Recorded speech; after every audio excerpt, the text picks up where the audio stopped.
Hi, it's me again with Corel tips and tricks. I think just yesterday I made a video on this and I luckily saved it or didn't delete it. Then I started thinking we could add a whole new aspect by making it look more three-dimensional. So what we're going to do, we're going to nudge this out of the way. And because this is a circle and it's grouped together, we can hit P. I'm going to left click, right click. I only want that one part, so I'm going to just delete these parts. Now I'm going to take this one. We're still in the center of the page and there's our indexing lines. Now we just need to split. I think I've got a little bit of an extra line right there, but it won't matter because we're going to smart fill them. So let's use the 3-point curve line, and we don't want to go all the way to the center. We want to go to the middle and then go like right to there. I have a lot of confidence in holding down the, I don't know why Corel is doing that, or my computer's doing that. When I hold down the control button, yours shouldn't do that. Let's call that good and kind of scrap the 3-point curve line and get to the, let's just use the 2-point line and just kind of make this a little bit thinner. What we're wanting is basically another layer to make it look like it's coming out of there. So we're going to take the Smart Fill tool, and we're going to use that same color and color both these in. Now we're going to take that top one, use the Interactive Fill tool, and we're going to put a little black at the end. And one of the reasons when I started playing around with this, one of the reasons I wanted to show is how to get black or darkness through this whole thing.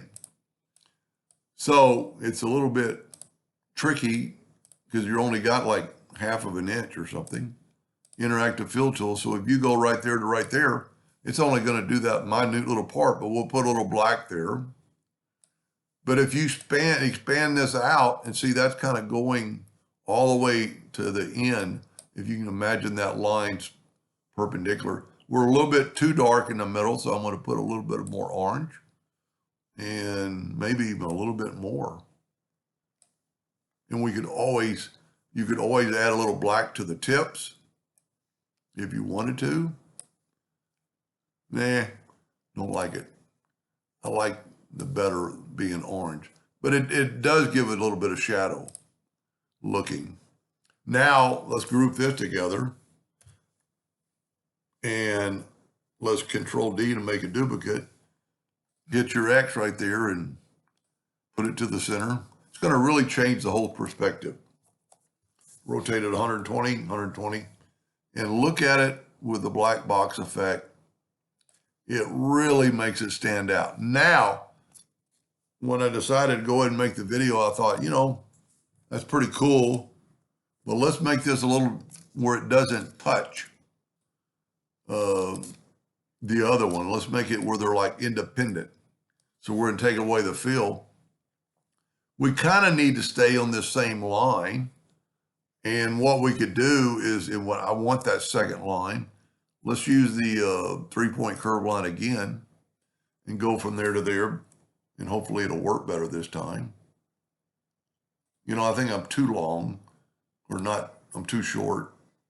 Let's make it a little bit longer, holding down the control. Basically, I want a little bubble there. So we're just going to use the Smart Fill tool to get rid of that excess part. And see what we did? Now, I'm going to go ahead and delete our lines. And now we're going to take this top one and do the exact same thing. Interactive Fill tool. This might look pretty cool. And see, we can change that direction of the black. You want just a little bit of black. I'm going to leave it like that. Now do the same thing exactly we did before with this one. Go ahead and bring your color down. And really, it wouldn't really hurt to have, I always use black. You don't have to use black. And you could spend a lot of time on that. Now, Control G to group it, Control D to duplicate it. hit your X and move it to the center. I don't know if anybody's noticed I've quit using Control C because I had so many people were confused what it really was. Now we're going to rotate this 120 degrees. So what's going to happen now, these aren't going to be touching. So let's take away our indexing lines. I think it looks pretty good. Bring in a black box, go up to object order, back a page. Pretty nice. Anyway, I hope that helped a little bit. Thank you for watching.